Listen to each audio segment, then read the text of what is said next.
between. Know that we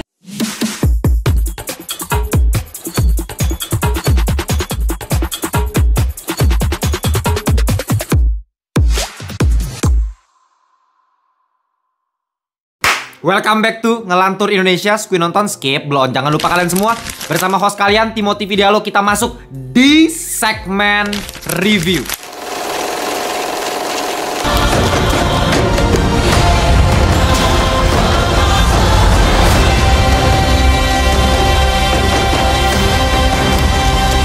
Kita debat. Menurut gue film dari Walt Disney Animation Studios, artinya film-film animasi Disney yang original, nggak termasuk Pixar, itu udah stop di film Moana tahun 2016. Menurut gue itu adalah film Disney original terakhir yang masuk dalam kategori bagus ya. Meskipun ya harus gue akui, belum bisa menyamai level Disney Golden Era, dimana ada Lion King, ada Mulan, itu ya Disney tahun 1990-an. Itu emang lagi bagus-bagusnya, abis itu mulai menurun, tapi tetap aja masih ada yang bagus gitu ya. Dan puncaknya menurut gue di Moana tahun 2016 gitu. Itu titik terakhir. Dan setelah itu lu perhatiin aja film-filmnya model kayak Wreck-It Ralph 2 sequel mediocre, Frozen 2 sequel mediocre, Raya and the Last Dragon ancur, Encanto mediocre, Strange World ancur, Wish mediocre. Dan sekarang Disney keluarin lagi film sequel lagi bos, yang jaraknya baru 8 tahun semenjak film pertamanya. Yang dimana 8 tahun pun itu aja gue cukup kaget. Anjir udah 8 tahun. Karena ya harusnya buat kalian yang seumuran sama gue, Gen Z gitu ya, yang umur 20, 21, 22, 23, mungkin akan relate dimana kayaknya kita kejebak di tahun 2020 gak sih? Ya terakhir waktu tuh stop di tahun 2019, 2020 Covid, abis itu kayak nggak berjalan itu 2021, 22, 23 kayak lewat begitu aja. Sekarang tahu-tahu udah 2024 kan. Jadi hitungannya Moana 2 menurut gue terlalu deket jaraknya sama Moana pertama. Kayak udah dibuat aja nih film sequelnya. Lebih parahnya lagi, 2 tahun lagi nih, bukan 2 tahun lagi, bahkan 1 tahun lagi, tahun 2026 bakal ada film Moana live action nanti. Ini menurut gue Disney ini otaknya emang udah kebelet cuan aja sih kayaknya. Menurut gue kerjaannya milking terus dari IP-IP yang udah sukses. Dan emang ini adalah problem dilematis dari Disney. Jadi gue mengerti juga kesulitan jadi Disney itu seperti apa. Di satu sisi sekarang mereka kerjanya cuma bikin sequel dari IP yang udah sukses, tapi ceritanya malah jadi maksa, malah jadi menghancurkan legacy yang udah dibuat. Tapi di sisi yang lain gue juga mengerti ketika mereka mencoba untuk bikin cerita yang baru nih, yang lebih original, yang lebih fresh, idenya malah sampah gitu loh. Jangankan mendekati level golden eranya Disney klasik. Kita ngomongin Disney era modern aja deh, kayak misalnya Zootopia, Frozen, atau Big Hero 6. Ya level segitu aja nggak nyampe, jauh, jomplang banget. Jadi ya gue paham banget lah kesulitannya Disney di sini. Jadi pilihan yang paling tepat udah pasti ya pilihan yang pertama, yang lebih mendingan daripada kayak Raya Encanto yang flop abis-abisan. Mending udahlah kita pakai IP yang udah sukses aja, meskipun ceritanya maksa, tapi at least duit tetap ngalir gitu kan. Itu baru Disney.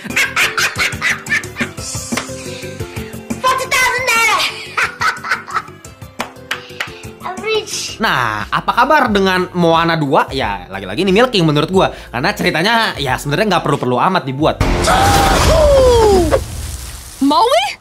Boat snack. Jadi langsung aja, apakah Moana 2 ini adalah film flop? Ya, menurut gua ini adalah film flop. Tapi, apakah film flop berarti gua tidak merekomendasikan film ini untuk kalian tonton? Enggak juga, lagi-lagi tergantung pasarnya, marketnya gitu ya. Dan gue masih bisa kok merekomendasikan Moana 2 ini untuk ditonton pas lagi weekend, lagi liburan bareng keluarga. Dan ini memang tontonan untuk anak-anak, dan anak-anak akan masih bisa terhibur kok menurut gue nonton Moana 2. Bukan yang kayak sampah busuk, lu jangan nonton sama saya. Enggak gitu juga sih. Cuma ya, nah sekarang gue pengen bahas nih, apa sih sebenarnya masalahnya. Oke, pertama, yang paling gue rasain dari nonton film Moana 2 ini tontonan bioskop rasa streaming. Jadi kayak mendingan harusnya ditayangin di Disney Plus aja. Ini nggak layak ditaruh di bioskop dengan kualitas cerita seperti ini. Visual sama musiknya nanti gue juga pengen bahas. Cuman ya ketika gue cari tahu lebih lanjut, dan bener aja ternyata memang sebenarnya Moana 2 ini adalah project series sebenarnya. Awalnya mau dibuat series Disney Plus, cuma karena si Bob Iger, CEO yang sempat keluar dari Disney, terus balik lagi, semua project-project dibikin jadi model sequel semua gitu ya. Zootopia 2 lah, Lilo and Stitch live action lah, Moana live action lah, bahkan Frozen 3 yang belum dibuat bos, trailer belum keluar, belum ada apa-apa, kita nggak tahu ceritanya, udah mau dibuat Frozen keempat gitu anjing. Bahkan Pixar ya, kalau kalian tahu Toy Story mau ada yang kelima anjing, nggak jelas, mau balikin Andy, oh udah bodo amat sumpah. Gua kagak, udah bodoh, udah terserah lu dah Disney. Gila, kayak Toy Story 4 udah kayak begitu, hasilnya lu mau bikin yang kelima. Oke, balik lagi to the topic Moana 2. Karena perubahan tersebut yang harusnya dari TV series jadi film dengan durasi 1,5 jam, makanya kalau kalian nonton nanti filmnya tuh jadi rasa Google Translate anjing. Lu pernah kan lagi bacaan bahasa Inggris nih ya, tapi lu nggak ngerti nih bahasa Inggris tulisan apa nih paragraf ini. Pasti bagus, pasti bagus. Mas Anies. Lu copy itu kan paragraf, lu paste ke Google Translate, malah jadinya kayak kitab Sutasoma karya Empu Tantular. Gambarannya kira-kira seperti itulah. Jadi ini sebenarnya kayak TV series yang kayak dirangkum dalam 1,5 jam, jadinya kayak super cetek dan nggak ada isinya aja gitu. Karena kerasa sebenarnya ini aslinya dari TV series. Yang gua rasanya sih seperti itu ya. Ya, pertama-tama kita harus tahu dulu ya target market dari film Moana 2 ini ya untuk anak-anak. Jadi jangan expect kalau misalnya secara plot cerita akan seperti Arcane aja. Yang baru gua bahas kemarin, ya jangan mikir kayak begitu. Ini ya udah film anak-anak, sederhana banget, simple banget, cuman menceritakan si Moana ya ini 3 tahun setelah film pertamanya, terus didatengin sama ancesternya yang namanya Tautaivaza. Dia kasih si Moana ini misi baru untuk menemukan sebuah pulau bernama Motu Festu, yang konon katanya pulau ini dapat menyatukan semua masyarakat dari pulau-pulau yang berbeda. Tapi yang jadi masalah, pulau Motu Festu ini udah dikutuk dan ditenggelamkan sama satu dewa yang namanya Dewa Nalo, yang takut kalau misalnya masyarakat bersatu ya kekuatannya bakal hilang. Lalu singkat cerita Moana ini ngumpulin kru-kru yang gua kagak ngerti gunanya apa, gua udah lupa nama-namanya, kagak ada yang memorable sama sekali. Gua nggak ngerti sumpah kenapa harus ada kru-kru ini yang secara durasi padahal jauh lebih banyak ya dibandingkan si Maui yang jadi esensi. Bahkan ya di posternya kan mereka berdua doang, ini kan karakter utama dari film Moana harusnya ya, tapi ya kru-kru ini kayaknya feeling gua ya lebih banyak durasinya dibandingkan si Maui gitu. Tapi nggak ada gunanya dan gue udah lupa nama-namanya. Terus nanti juga kalian akan ngelihat ada satu dewi kelawar gitu yang namanya Matangi, yang lagi-lagi di build-nya sih lumayan cakep gitu. Oh, ini kayaknya bakal jadi side antagonis atau villain utamanya atau seperti apa. Ini kayak perannya bakal menarik tuh. Build up-nya di awal-awal. Di akhir-akhir anjing ternyata cuma kayak begitu doang. Lagi-lagi karakter recehan yang udah gue lupain begitu aja gitu. Akhirnya si Moana ketemu sama Maui lagi gitu, sama kru-krunya. Mereka menghadapi Nalo untuk mencapai pulau tersebut dan menyatukan orang-orang dari pulau lain. Udah, ceritanya gitu doang. Tapi kenapa menurut gue film ini lebih terasa seperti translate dari TV series dijadiin film?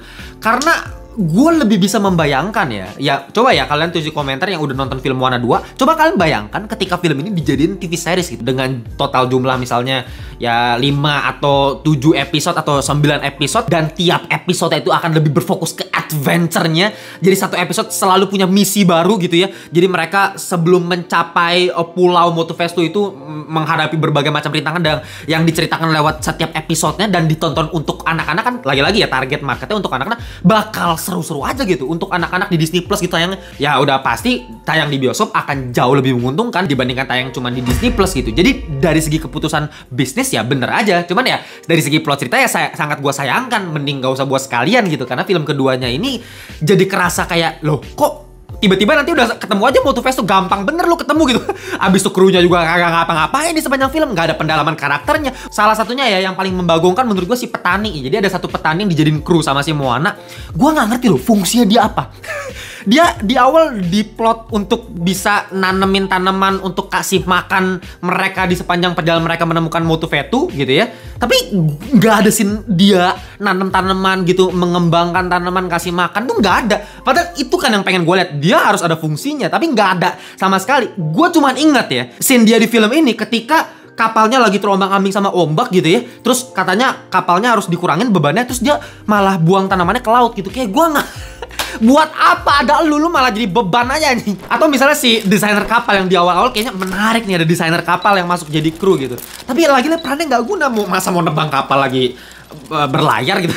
Aneh juga. Bahkan dari segi villainnya pun ya, kalau di film pertama kan TK tuh, sosok monster lava yang ternyata adalah Teviti yang marah gitu karena batunya diambil. Menurutku itu cerita yang sangat menarik, visualnya bagus dan mengandung twist yang ringan gitu.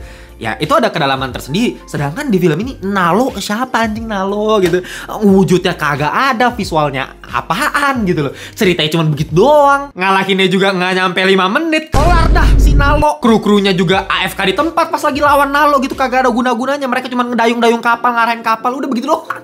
lagi-lagi secara plot cerita jauh banget dibandingkan film pertamanya. Film pertamanya tuh ada kedalaman emosi. Mulai dari neneknya yang meninggal, dengan tarian dia di pantai sama neneknya, itu kan cukup bikin kita emosional gitu. Atau misal hubungan antara ayah sama anak, ayahnya yang keras, dengan konteks trauma lautan yang cukup dalam gitu. Dengan sebuah misteri sejarah desa Motonu yang ternyata DNA masyarakat itulah lautan, mereka penjelajah DNA-nya. Dan itu semua, saplot-saplot tadi, itu terkoneksi ke satu benang merah utama nih ya. Villain utamanya, si Teviti.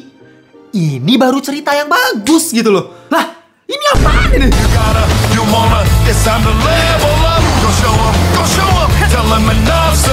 Dan kalau kita ngomongin film-film Disney animasi, udah pasti kita nggak akan luput untuk ngomongin musiknya. Ya, karena memang ini musikal juga.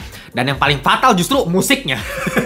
Oke, gini, menurut gue Moana pertama itu bukan yang spesial banget ceritanya. Bukan yang kayak dewa mampus kayak film-film Disney klasik. Tapi secara musiknya itu menolong sekali. Jadi daya magisnya itu dari musiknya. Itu senjata utama Moana. Bahkan sampai sekarang pun kayak gue gak perlu mikir, cuma denger satu kata Moana aja udah langsung kedengeran lagu How Far I'll Go. I've been staring at the long as I can remember. Lagunya ikonik banget, catchy, easy listening, gampang banget untuk diinget. Nadanya begitu indah, adventurous-nya ada, heartwarming, penuh spirit. Itu menurut gua adalah salah satu lagu animasi Disney terbaik yang pernah gua denger gitu loh. Ditambah lagi ya, se-overrated-overratednya seorang Dwayne The Rock Johnson yang selalu gua kritik setiap film yang dia mainkan. Ya, at least dia punya prestasi. Apa bang prestasinya? Prestasinya adalah dia bisa menyanyikan lagu You're Welcome. Hey, it's okay, you're welcome. I'm just an ordinary guy. Itu siapa sih yang bisa lupain lagunya begitu, meskipun suaranya Dwayne Johnson ya mediocre, itu so-so, tapi lagunya kan asik banget. Nah, itu yang gak ada di Moana 2 ini, gak ada lagu yang memorable sama sekali loh. Gue udah lupa semua lagunya. Yang gue inget pokoknya cuma cihu-cihu doang anjing. Cihu. Udah, yang gue inget itu doang, nadanya udah lupa gue.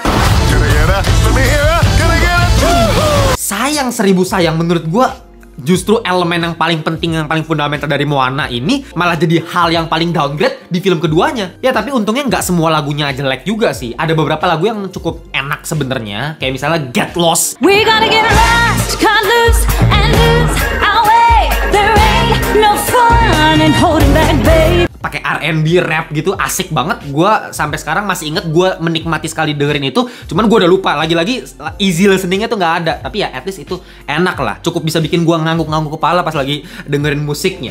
Tapi gimana bang dengan visualnya? Ya dengan total jarak 8 tahun dibandingkan film pertamanya, menurut gue ada beberapa part yang kerasa ke elevate gitu. Maksudnya dalam artian lebih mewah gitu karena teknologi. Tapi ada beberapa part juga malah kerasa kayak downgrade juga sih. Entah kenapa gue ngerasa render 3D-nya tuh kayak terlalu clean gitu, kurang tekstur, kurang detail. Makanya tadi gue bilang kayak lebih cocok di streaming karena ada beberapa part yang terlalu clean, terlalu ya kayak Disney Plus saya lah baru bagus sih. Kalau di bioskop layar gede kayak agak kurang sih. Kalau film pertama menurut gue secara visual jauh lebih konsisten. Satu-satunya plus point yang gue temukan Moana 2 dibandingkan film pertamanya adalah adiknya yang namanya Simea. You were gone forever. Lucu banget, gemes banget, dan voice actingnya gua suka banget, bagus banget. Gerakannya dia ketika kakaknya lagi nari terus dia ngikutin begini-begini terus ngedipin itu lucu banget sih. Dan hubungan mereka berdua selalu menarik gitu meskipun durasinya dikit ya. Nah ini yang gue sayangkan. Menurut gue kalau misalnya dieksplor hubungan kakak beradik ini bakal lebih bagus banget. Menurut gue bakal menjadi daya tarik yang jadi fresh gitu loh dibandingkan film pertamanya. Harusnya di situ. Tapi ya durasi mereka berdua bener-bener dikit doang. Padahal ketika mereka berdua ada, disitulah menurut gue lebih tertarik untuk nonton filmnya gitu ya. Big sis, little sis, ketika mereka lari-lari tuh menurut gue itu selalu jadi hal yang heartwarming banget. Tapi gue nggak tahu pendapat kalian gimana mengenai film ini. Coba tulis di komentar. Buat gue akan kasih file score 6,2/10 alias kurang. Ya belum di kategori sampah karena masih bisa gue rekomendasikan. Tontonan keluarga masih asik lah, tapi ya enggak banget sih untuk film-film Disney, masih belum bangkit. Mohon maaf ya Disney ya. Oke, gitu aja untuk video kali ini. Kita jumpa di video berikutnya. Bye-bye semuanya.